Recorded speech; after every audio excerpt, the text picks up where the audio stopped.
మలాకీ పుస్తకంలో ఒక 6 అద్భుతమైన ప్రశ్నలు. అంటే దేవుని మీద తిరుగుబాటు చేసే 6 ప్రశ్నలు.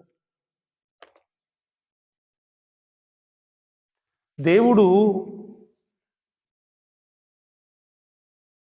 6వ వచనంలో ఏమంటాడంటే, రెండో వచనంలో ఏమంటాడంటే, ఆ, ఆ, ఉమ్,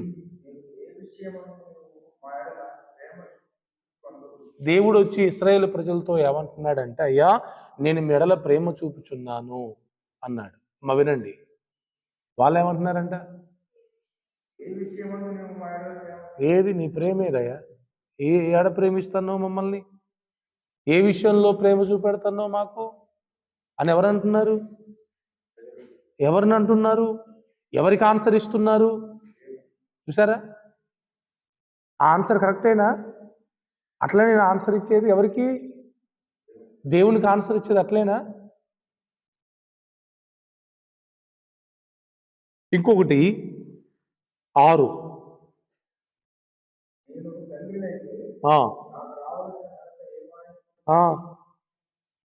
అయితే వాళ్ళు ఏమంటారు? అని సైన్యములకు అధిపతికి యెహోవా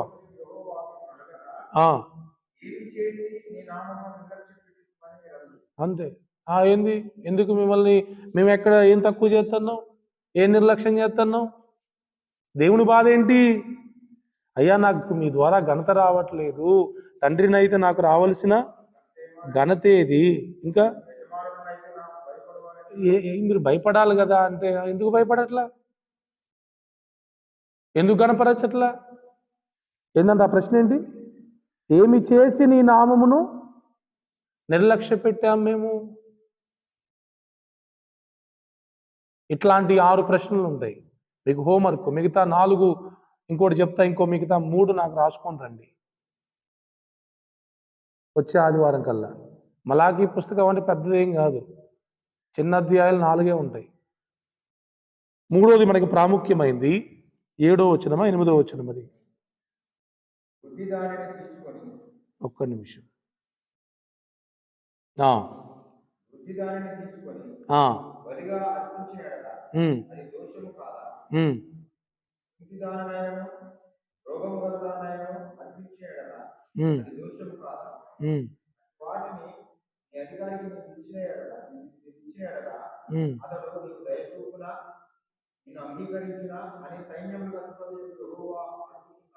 రైట్, వినండి.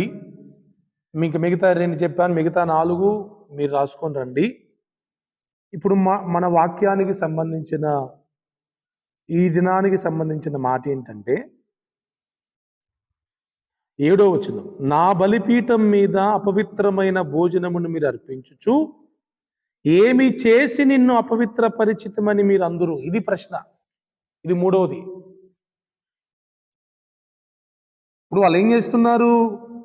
దేవుని బలిపీఠం మీద అపవిత్రమైన భోజనమును అర్పిస్తున్నారు. అంటే ఇప్పుడు బ్రదర్ చదివిన 8వ అధ్యాయంలో గుడ్డిదాన్ని, కుంటిదాన్ని, రోగం కలిగిన దాన్ని ఏం చేస్తున్నారు? బలిపీఠం మీద అర్పిస్తున్నారు. అర్పించి అబ్బా మీరు ఇట్లా చేస్తున్నారేంటయ్యా, ఎందుకు ఇట్లా చేస్తున్నారంటే వాళ్ళు అడిగే ప్రశ్న ఏంటి మళ్ళీ తిరిగి? ఏందంట అక్కడ ఏముంది? ఏమి చేసి నిన్ను అపవిత్ర పరిచితమని మీరు అందరూ. మేమేం చేస్తున్నాం అయ్యా, మేము ఎట్లా అపవిత్రపరుస్తున్నాం?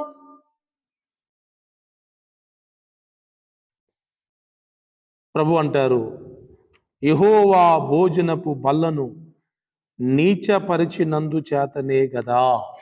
ఏంటంట? యెహోవా భోజనపు బల్లను నీచపరిచినందు చేతనే కదా. వినండి, ఇక నా వైపు చూడండి. నేటి కొత్త నిబంధన సంఘములో దేవుని భోజనపు బల్ల నీచపరచబడతా ఉంది, నీచంగా చూడబడతా ఉంది, తక్కువ చూపు చూడబడతా ఉంది. దేవుని బల్లకు విలువ తక్కువైపోయింది. దేవుని బల్ల దగ్గర భయపడేవారు తక్కువైపోయారు. దేవుని బల్ల దగ్గర భయపడి పశ్చాత్తాపడేవారు తక్కువైపోయారు. ఇస్కరియోతు యూదాలు బల్ల దగ్గర ఎక్కువైపోయారు అని ప్రభు ఈరోజు నాతో మాట్లాడారు. ఈ మాట చాలా మందికి నొప్పిని కలిగించే మాట అయినా అవ్వచ్చు, కానీ దేవుని మాట, దేవుని బాధ ఇది. ఈ రోజున బల్లలో చేయి వేసే వారిలో ఎక్కువ మంది ఇస్కరియోతు యూదాకి తమ్ముళ్ళు, అన్నలు, అక్కలు, చెల్లెళ్ళు ఉన్నారు. There is no fear of God at the God's table. దేవుని బల్ల యొద్ద అందరూ కూడా ఇస్కరియోతు యూదాలాగా భయపడకుండానే బలలో చేయి వేస్తున్నారు. సరిచేసుకోకుండానే బలలో చేయి వేస్తున్నారు. విడిచిపెట్టకుండానే బలలో చేయి వేస్తూ ఉన్నారు. నేను మొన్న హైదరాబాద్ వెళ్ళినప్పుడు మా బంధువులు ఒకరు అక్కడ ఉంటే అక్కడికి వెళ్ళాం. మా కోడలు ఆమె ముస్లిం ఆయన చేసుకుని ముస్లింగా మారిపోయింది. వాళ్ళ ఇంట్లోకి వెళ్ళినప్పుడు నాకు ఒక తెలుగు ఖురాన్ కావాలి, ఇస్తారా అని అడిగాను. వాళ్ళకి ఎందుకో నాకు వాళ్ళ ఇంట్లో ఉందా అంటే ఉందన్నారు, కానీ నాకు ఇవ్వడానికి ఇష్టపడలేదు. కొన్ని రీజన్స్ చెప్పారు. ఖురాన్ ఎలా పడితే అలా చదివేది కాదు, ఎప్పుడు పడితే అప్పుడు చదివేది కాదు, ఎవరు పడితే వాళ్ళు చదివేది కాదు, దానికి కొన్ని నియమాలు ఉంటాయి, పద్ధతులు ఉంటాయి అనేసి కొన్ని చెప్పారు. చివరికి ఇవ్వాల. నేను నిన్నే అనుకుంటా, నిన్ననో మొన్ననో వన్నింగ్లేన్ టిఫిన్కి వెళ్తే అక్కడ టిఫిన్ చేయడానికి ఒక ముస్లిం ఆయన ఏదో వ్యాపారం చేసుకుంటూ టిఫిన్ చేయడానికి వచ్చారు. ఏమండి, నాకు తెలుగు ఖురాన్ కావాలి, మీరేమన్నా ఇస్తారా అని అడిగితే ఆయన అన్నాడు, లేదండి అది అందరికి ఇచ్చేది కాదు అంటే. ఎందుకంటే పాపం ఆయన ఓపికగా చెప్పాడు, కొన్ని చెప్పాడు. ఖురాన్ తీసుకుంటే చదివే విధానం ఇలా ఉంటుంది, అవన్నీ మీకు చెప్పలేను నేను, ఎందుకంటే అవి చాలా స్ట్రిక్ట్గా ఉన్నాయి. చాలా విషయాలు చెప్పాడు. ఇలా ఇలా ఇలా ఇలా చదవాలి, దాన్ని ఎవరు పడితే వాళ్ళు చదవకూడదని నాకు చాలా విషయాలు చెప్పాడు. అందుకే ఖురాన్ ఎవరికి మేము ఇవ్వవండి, మాకు తెలుసు మీరు అన్ని బుక్స్ చదివినట్టే చదివేస్తారు, అట్లా చదవకూడదు, ఖురాను చాలా నిష్టగా చాలా పవిత్రంగా ఖురాన్ చదవాలి అనేసి ఆయన చెప్పాడు. నాకు చాలా ఆలోచన కలిగింది. ఒక పుస్తకాన్ని చదవడానికే ఇంత నిష్ట కావాలా? ఒక పుస్తకాన్ని చదవడానికే ఇంత నిష్ట కావాలా? నాకు అప్పుడు అనిపించింది, ఒక పుస్తకమే అంత పవిత్రమైనదని భావిస్తే మరి దేవుని శరీరం, దేవుని రక్తం ఇంకెంత పవిత్రమైనది, ఎంత పరిశుద్ధమైనది. ఇంకొకరు మనందరికీ తెలిసిందే, మీ క్రైస్తవులు మా ప్రసాదాలు తినరు, మా భోజనాలు తినరు, మేము మాత్రం మీ భోజనాలు తినాలా, మీ కేకులు తినాలా అని మాట్లాడుతూ ఉన్నారు. ఒక ఆయన వాళ్ళకి అద్భుతమైన సమాధానం చెప్తా ఉంటే నేను విన్నాను యూట్యూబ్లో. మీ ప్రసాదాలు వేరు, మేం పెట్టే భోజనాలు కానీ కేకులు వేరు. మీకు అర్థమయ్యే భాషలో చెప్తాను వినండి. మా ప్రసాదం వేరే ఉంది, మా ప్రసాదం మీరు అడిగినా మీకు పెట్టమన్నాడు ఆయన. మా ప్రసాదం మీరు అడిగినా మీకు పెట్టం మేము, ఎందుకంటే మా ప్రసాదం అంత శ్రేష్టమైనది, విలువైనది, పవిత్రమైనది, పరిశుద్ధమైనది. మీరైనా బలవంతంగా తినండి అని మమ్మల్ని బలవంతం చేస్తున్నారు, కానీ మీరు బతిమిలాడినా మా ప్రసాదం మీకు ఏమన్నాడు ఆయన. ఆ మాట నాకు బాగా నచ్చింది. ఏంటి ఆ ప్రసాదం, మీరు కేకులు ఇస్తున్నారుగా, మీరు భోజనాలు పెడుతున్నారుగా అంటే అయి ఉట్టి. మా ప్రసాదం యేసయ్య రక్తం, యేసయ్య శరీరం అనేది మా ప్రసాదం. మీ భాషలో అది ప్రసాదం లాంటిది, అది మేము ఎవరికి పడితే వాళ్ళకి ఇవ్వం, మీరు ఎంత బతిమిలాన్న ఇవ్వం, అది తీసుకోవాలంటే దానికి ఒక లెక్క ఉంటుంది, పద్ధతి ఉంటుంది. మారు మనసు పొందిన వాళ్ళై ఉండాలి, బాప్తిస్మం తీసుకున్న వాళ్ళై ఉండాలి, పరిశుద్ధంగా బ్రతికే వాళ్ళకి అది మేము ఇస్తాము అని ఆయన సమాధానం చెప్తా ఉంటే మంచిగా అనిపించింది. అవునా కాదా? దేవుని బల్ల అంత అంత తక్కువ మనకైపోయింది ఈ రోజున. అంత పవిత్రంగా క్రైస్తవులు కూడా బల్లను చూడట్లేదు, దేవుని రక్తాన్ని, దేవుని శరీరాన్ని చూడట్లేదు. దేవుని బాధ ఏంటి తెలుసా? ఆ 7వ వచనంలో యెహోవా భోజనపు బల్లను నీచపరుస్తున్నారు.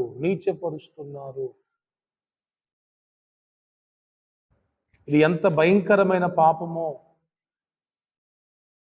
దేవుని బల్లను సమీపించే మనము దాన్ని నీచంగా చూడడానికి ఏ మాత్రం కూడా అవకాశం లేదు. అలా చూస్తే దేవుని శిక్ష ఏంటో కూడా మనకు పరిశుద్ధ గ్రంథములో రాయబడి ఉంది. మీరు జాగ్రత్తగా బల్లకొచ్చే ప్రతిసారి 1 కొరింథీయులకు రాసిన పత్రిక 11వ అధ్యాయము జాగ్రత్తగా చదువుకొని రావాలి. చూడండి అసలు ఆ మాటలు ఎంత చక్కగా పౌలు రాస్తాడో. అందరూ తీయాలమ్మా, అందరూ తీయాలి.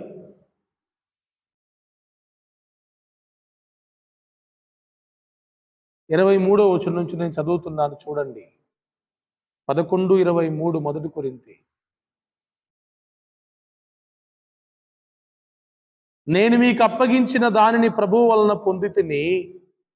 ప్రభువైన యేసు తాను అప్పగింపబడిన రాత్రి ఒక రొట్టెని ఎత్తుకొని కృతజ్ఞతాస్తుతులు చెల్లించి దానిని విరిచి, ఇది మీ కొరకైన నా శరీరము, నన్ను జ్ఞాపకము చేసుకున్నట్టుకే దీనిని చేయుడని చెప్పెను.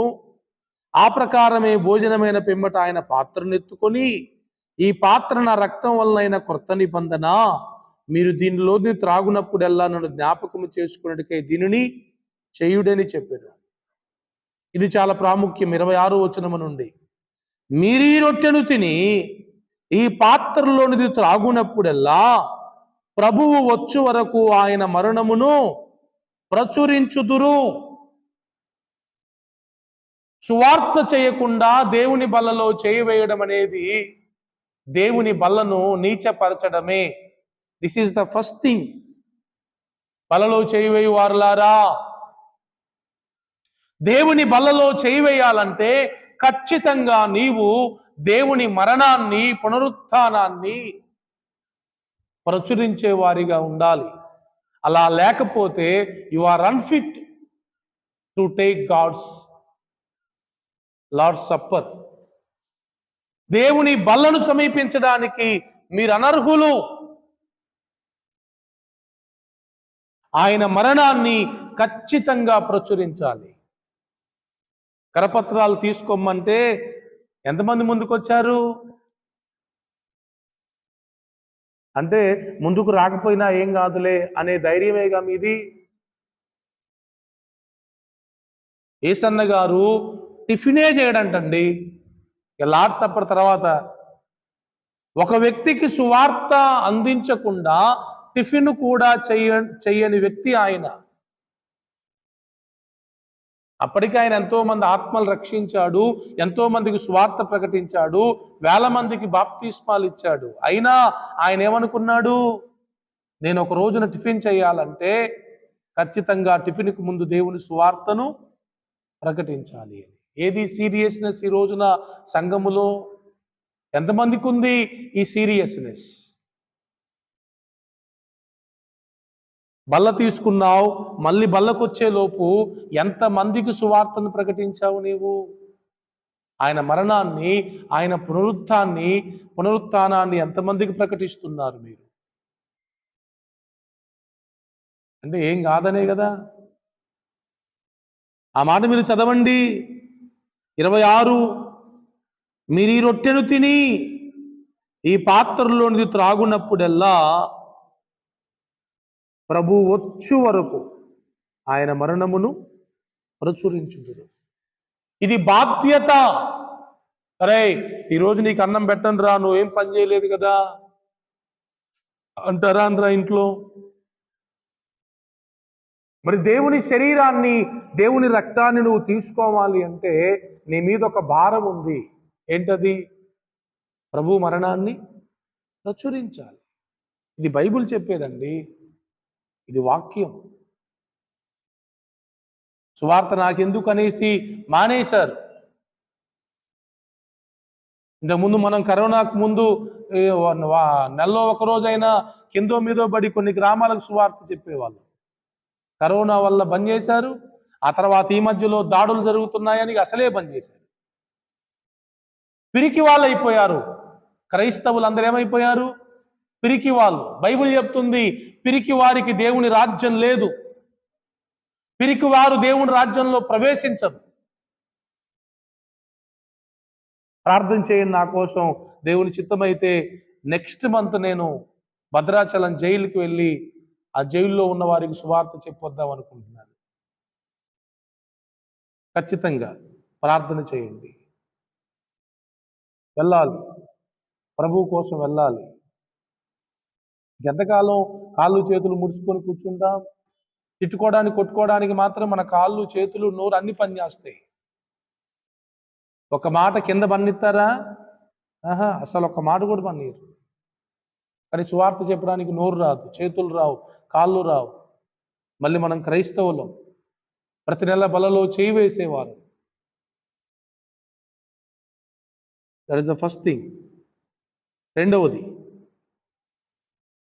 27, కాబట్టి ఎవడు అయోగ్యముగా ప్రభు యొక్క రొట్టెను తినునో లేక ఆయన పాత్రలోనిది త్రాగునో వాడు ప్రభు యొక్క శరీరమును గూర్చియు రక్తమును గూర్చియు అపరాధి అగును.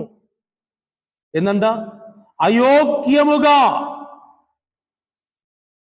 అయోగ్యముగా. మొదటి అయోగ్యత ఏంటి తెలుసా? ప్రభు సువార్తను ప్రకటించకపోవడం. రెండో చెప్తున్నా వినండి. రెండో చెప్తున్నా వినండి. ప్రభు అన్నాడు, నువ్వు కానుకేయడానికి రావడానికి ముందు నువ్వు వెళ్ళి సమాధానపడి రాపో అన్నాడు. నీ అర్పణ అర్పించడానికి ముందు, నీ 10 రూపాయలో నీ 100 రూపాయలో కానుక పెట్టులో వేయడానికంటే ముందు ఫస్ట్ వెళ్ళి నీ శత్రువుతో, నువ్వు గొడవ పెట్టుకున్న వారితో, ఇంకా చిత్రమైన మాట అసలు ఆ మాట, నీ మీద ఎవరికైతే కోపం ఉందో వాళ్ళ దగ్గరికి వెళ్ళి సమాధానపడిరా అన్నాడు. నీకు వాళ్ళ మీద కోపం ఉండడం కాదు. బైబుల్ స్టాండర్డ్స్ చాలా గొప్పగా ఉంటాయి. నా మీద ఒక వ్యక్తికి కోపం ఉందని తెలిస్తే నేను వెళ్ళి సమాధానపడి రావాలంట. నాకు వాని మీద ఏం లేదు, కరుణాకర్ బ్రదర్ మీద నాకేం లేదండి, కానీ ఆయనకు నా మీద కోపం ఉందని నాకు తెలిసింది. జనరల్గా అయితే మళ్ళెక్కేంటి, ఆయన కోపం ఉంది కాబట్టి ఆయన వచ్చి నాతో సమాధాన పడాలి, నాకేం లేదు కదా. కానీ బైబిల్ అట్లా చెప్పట్లా. ఆయనకు నీ మీద కోపం ఉందని నీకు తెలిసింది కనుక నువ్వే వెళ్ళి ఆయన కోపాన్ని శాంతిపరచు.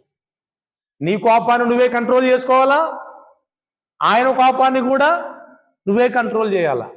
బైబిల్ అర్థమవుతుందా మీకు? ఆయన కోపం నాకేంటి సార్, నాకేం లేదు కదా అని సింపుల్గా మనం అంటాం. కానీ బైబిల్ చెప్తుంది, నీ కోపాన్ని నువ్వే కంట్రోల్ చేసుకోవాలా, అవతల వాళ్ళ కోపాన్ని కూడా నువ్వే వెళ్ళి అనచాలి, సమాధానపరచాలి. అప్పుడు వచ్చి అర్పణ అర్పించు. కానుకేయడానికే ఇంత పెద్ద స్ట్రిక్ట్, మరి బలలో చేయి వేయడానికి ఇంకెంత ఉండాలా? అవునాక సెలవుమక్క? ఎవ్వరితో మనకి అసమాధానం ఉండకూడదు. ఒక్కరితో మనకు అసమాధానం ఉన్నా బలలో చేయడానికి మనం అనర్హులం. This is second. ఇది 2. మొన్న దైవజనుడు చెప్పాడు, భార్యను కొట్టి పాస్టర్ గారు వచ్చి బల్లారా తిడతారంట కొన్ని సంఘాల్లో. ఏంటి?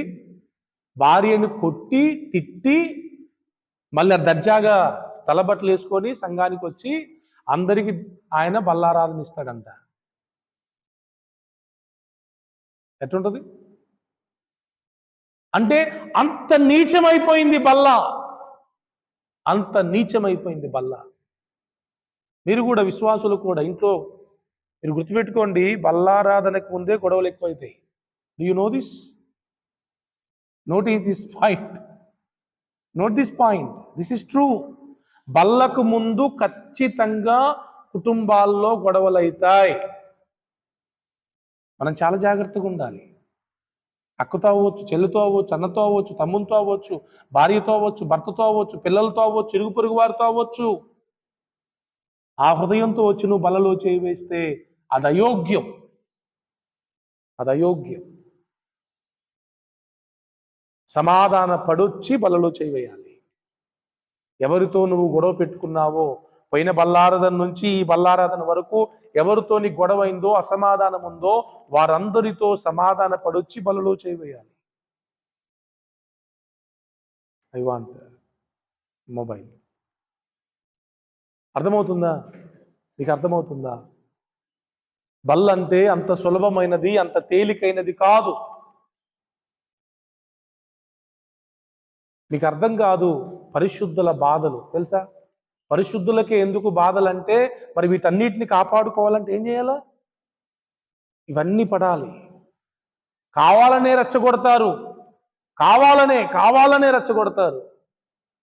బల్లకి అడ్డుగా, బల్లలో అయోగ్యంగా చేయి వేయాలని. అందుకే మన మనసు చాలా షార్ప్గా పని చేయాలి. ఆదివారానికి ముందు గొడవలు, లేకపోతే ఆదివారం గొడవలు, ఇంకా బల్లలో చేయి వేసే రోజు, ఆ వారంలో, ఆ వీక్లో, దానికంటే 2 రోజుల ముందు ఎంత డిస్టర్బెన్సో కుటుంబంలో. అయినా మనం దర్జాగా వచ్చి హ్యాపీగా బల్లలో చేయి వేస్తాం. చాలా పొరపాటు. చాలా అంటే చాలా పొరపాటు. మొదటిది ఏం చెప్పా? ఆయన సువార్తను ప్రకటించకుండా బలలో చేయి వేయొద్దు. రెండవది, సమాధానము లేకుండా సమాధానము లేకుండా బలలో చేయి వేయుట అయోగ్యం. బలలో చేయి వేయుట అయోగ్యం. రెండోది ఏంటి తెలుసా? అపవిత్రంగా అబద్ధాలాడి, బూతులు మాట్లాడి, దొంగతనాలు చేసి, వ్యభిచారాలు చేసి బలలో చేయి వేయడం చాలా అయోగ్యం. చాలా అయోగ్యం. అబద్ధాల విషయములో నీ నోరు చాలా జాగ్రత్తగా ఉండాలి. పోయిన నెల నుంచి ఈ నెల వరకు ఎన్ని అబద్ధాలు ఆడావు? అసలు ఆడకూడదు. ఆడితే వాటిని ప్రభు దగ్గర ఖచ్చితంగా ఒప్పుకొని, క్షమించు ప్రభు అని ప్రభు చేత క్షమాపణ పొంది అప్పుడు బలలో చేయి వేయాలి. బూతులు మాట్లాడావా? చాలా పవిత్రం. ఈ నోరే కదా యేసయ్య రక్తం ఎట్ట తీసుకునేది? ఈ నోటి ద్వారానే కదా. అబద్ధాలు ఆడిన నోటి ద్వారానే, బూతులు మాట్లాడిన నోటి ద్వారానే బల్ల. ఇప్పుడు ఇదేమో పరిశుద్ధం, మన నోరేమో అపరిశుద్ధం. ఎట్ట కుదురుతుంది? ప్లస్కి మైనస్ కుదురుద్దా? కుదరదు. అందుకే అబద్ధాలకు దూరంగా ఉండాలి, బూతులకు దూరంగా ఉండాలి, దొంగతనాలకు దూరంగా ఉండాలి, అక్రమం, అపవిత్రత, కామతురత, అక్రమ సంబంధాలకు దూరంగా ఉండాలి. అప్పుడే కదా బల్లలో మనం చేయి వేస్తే అది మనకు ఆశీర్వాదం. ప్రభు బల్ల ఉద్దేశం ఏంటంటే, ప్రభు బల్ల ద్వారా మనం పరిశుద్ధపరచబడతాం. ప్రభు బల్లలో చేయి వేయటం అనేది మనల్ని మనం పరిశుద్ధపరుచుకోవడానికి. చాలా మందికి బాధాకరమైన విషయం ఏంటంటే, అదొక ఆచారం అయిపోయింది అంతే, అలవాటు అయిపోయింది అంతే. ఆచారం అలవాటు అయిపోయింది. ఇవన్నీ చెప్పితే ఇంకేం చేస్తారు తెలుసా? ఇంక నేను వెయ్యనులే, ఇది పెద్ద అఫీషియల్గా, ఇంక నేను వెయ్యనులే, ఇంకంతేనా మరిగా? ఇక నేను వెయ్యనులే అంటే వీళ్ళు పెద్ద పరిశుద్ధులు అన్నట్టు ఇక వాళ్ళని వాళ్ళు కనపరుచుకోవడం, ఇదొక రకమైన భక్తి.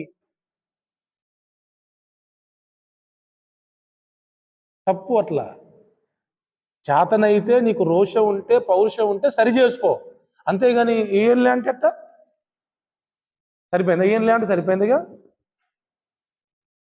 కాదు కదా. నీ ఆత్మీయ స్థితి రైట్ అయితే నువ్వు రైట్ వేలో ఉన్నావు అనేది అర్థం ఏంటంటే సరి చేసుకోవడం రైట్ వే, వేయకుండా మానేయడం రైట్ వే కాదు. అవునా కాదా? చాలా మంది ఏమంటాం, ఏం అనలేని పరిస్థితి. యేసుప్రభు అంతటోడు ఏమనలే ఇస్కరియోతు యూదాని. నువ్వు ఇస్కరియోతు వెనక్కి పో, నువ్వు నువ్వు నువ్వు రైట్ వేలో లేవు, నువ్వు నీకు ఇయ్యను పోనడా అని ఉంటే మా పాస్టర్లు ఇంకెంత బాధలు పడేటోళ్ళు. ఇక దేవుని దయ వల్ల ఆయన అనలే. కానీ మా గురువు గారిని మెచ్చుకోవాలి, సుధీర్ పాస్టర్ గారిని. ఖండితంగా చెప్తాడు, ఫోన్ చేసి చెప్తాడు, లేదంటే ఇంటికి వెళ్ళన్నా చెప్తాడు. నువ్వు ఒక 3 months లేదా 6 months ఒక 1 year నువ్వు అన్ఫిట్ బలలో చేయవేయడానికి అని చెప్తాడు. ఇంకొంతమందికి అసలు మందిరానికి రావద్దని చెప్తాడు. ఆయన ధైర్యాన్ని మెచ్చుకోవాలా. నువ్వు ఒక 6 months వరకు మందిరానికి రాకు, ఇంట్లో ఉండే ప్రార్థన చేసుకో అంటాడు. ఒక 1 year వరకు బలలో చేయవేయకు, మందిరానికైతే రాగాని, కొంతమందికి మందిరానికైతే రాగాని బలలో మాత్రం చేయవేయొద్దని చెప్తాడు. ఎందుకంటే దేవుని బిడ్డలారా, ఒక ఖురాన్కే అంత పవిత్రత ఆపాదిస్తే చదవడానికి, అవునా కదా? మరి మన భక్తి ఏంటి? అసలు క్రైస్తవ్యానికి మించిన స్టాండర్డ్స్ ఉంటాయి ఎక్కడన్నా? అసలు ఉండవండి. దీనికంటే గొప్ప స్టాండర్డ్స్ ఇంక ఉండవు. నేను నిన్న లేవియా కాండం 19వ అధ్యాయం చదువుతూ ఉంటే అసలు నిర్గమాకాండం 20వ అధ్యాయం కంటే కూడా అది చాలా గొప్పదనిపించింది నాకు. నేను ఫ్రెష్గా నిద్రపోయి 5 గంటలకు అట్లా లేచి బైబుల్ తీసుకొని కూర్చున్నా పురుషుల కొడుకు వచ్చే ముందు. మైండ్ కొంచెం చాలా ఫ్రెష్గా ఉంది. ఆ 19వ అధ్యాయం చదువుతూ ఉంటే ఎంత అద్భుతంగా ఉందో మీరు ఇంటికి వెళ్ళాక చదవండి. ఏంటి? లేవియా కాండం 19వ అధ్యాయం. ఎన్ని ఆజ్ఞలు ప్రభు చెప్పాడు తెలుసా అండి? నేను రాసుకున్నాను ఆ దాంట్లో 21 ఆజ్ఞలు ఉన్నాయి దాంట్లో. 19th చాప్టర్ మొత్తం పరిశుద్ధతకు సంబంధించిన అధ్యాయం అది. పరిశుద్ధతకు సంబంధించిన అధ్యాయం అది. అసలు యాక్చువల్గా ఇదే చెప్దాం అనుకున్నాను, కానీ ప్రభు నన్ను ఇంకా మలాఖీలోకి తీసుకొచ్చాడు పొద్దున. ఇది చెప్దామని ప్రిపేర్ అయ్యాను నేను. కానీ ఈరోజు ఉదయం నేను దేవుని సన్నిధిలో కూర్చున్నప్పుడు ప్రభు మలాఖీ పుస్తకంలోకి నడిపించారు. అందుకే మరలా ఇది చెప్పాల్సి వస్తుంది. 21 ఆజ్ఞలు ఉన్నాయి 19వ అధ్యాయం లేవియాకాండంలో. జనరల్గా నిర్గమాకాండం 20వ అధ్యాయంలో ఎన్ని ఉంటాయి? 10. 10 కమాండ్మెంట్స్ ఎక్కడున్నాయి? Exodus 20th chapter. కానీ లేవియాకాండం 19వ అధ్యాయంలో 21. ఇంకా మీరు గట్టిగా చదివితే మీకు ఎక్కువ కనపడవచ్చు. ఇంకా నా దృష్టికి 21 వచ్చినాయి. నేను కొన్ని కలిపి కూడా రాశా. మీరు రాసుకొని రండి హోంవర్క్. నేను మీకు 2 హోంవర్క్లు ఇచ్చా. ఫస్ట్ ఏంటి? మలాఖీ పుస్తకంలో ఉన్న 6 తిరుగుబాటు ప్రశ్నలు 3 చెప్పి ఆల్రెడీ నేను. ఇంకో 3 మీరు చదువుకొని రాసుకొని రండి. లేవియాకాండం 19వ అధ్యాయంలో చాలా ఆజ్ఞలు ప్రభు ఇచ్చారు. అవి కూడా మీరు రాసుకొని రండి.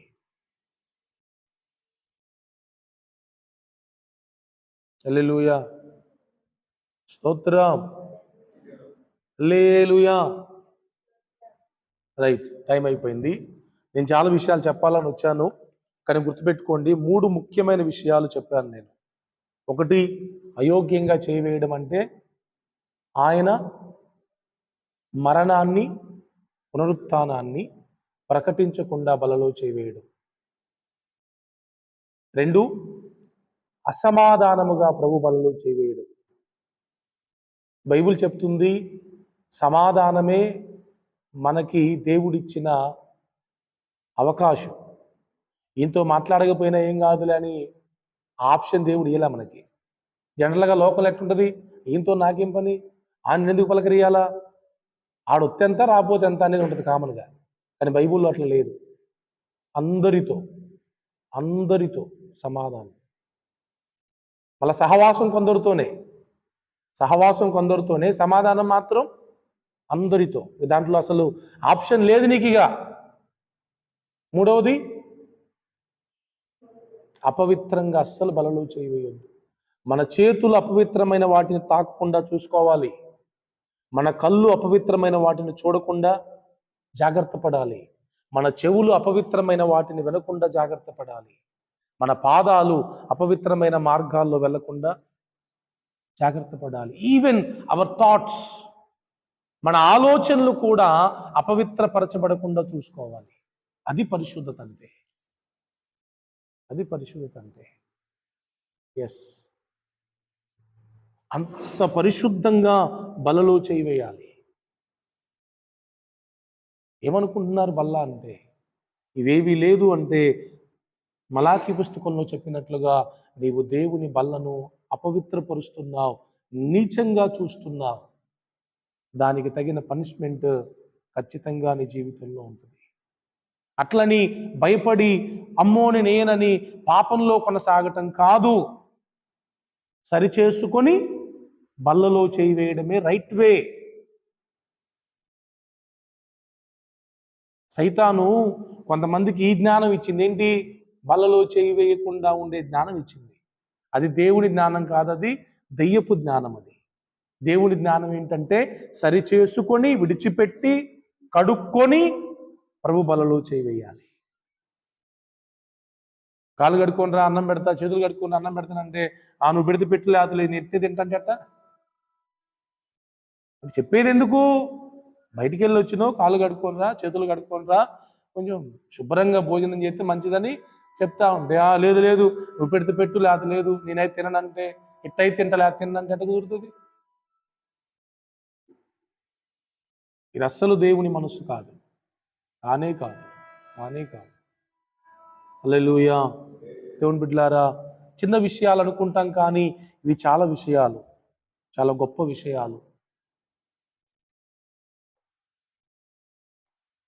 యేసయ్య శరీరం, యేసయ్య రక్తం, అది ఎంత పరిశుద్ధమైనదో మనం ఎరిగితే దాన్ని ముట్టుకోవడానికి కూడా మనం భయపడతాం.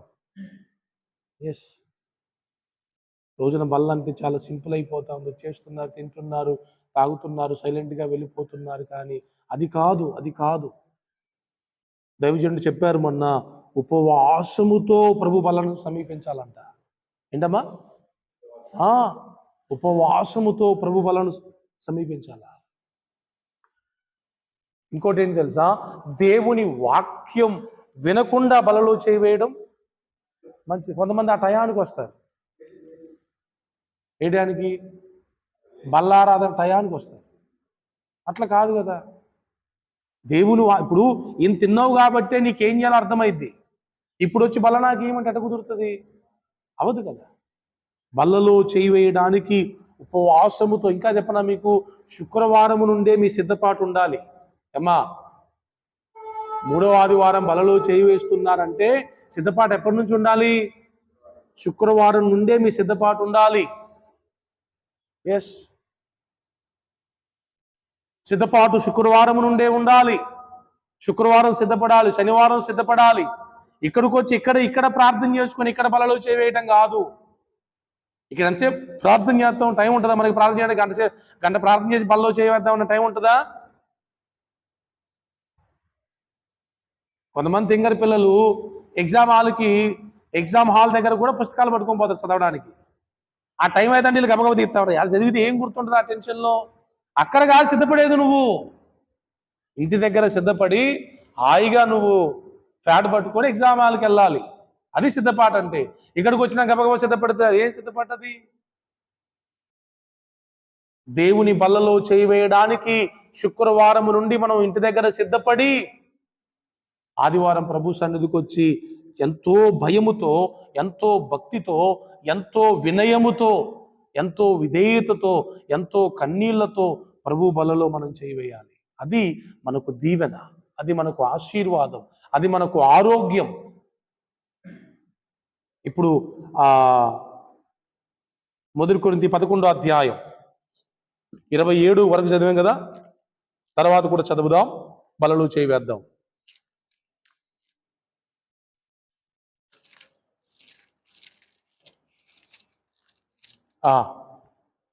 27 అయిపోయిందా?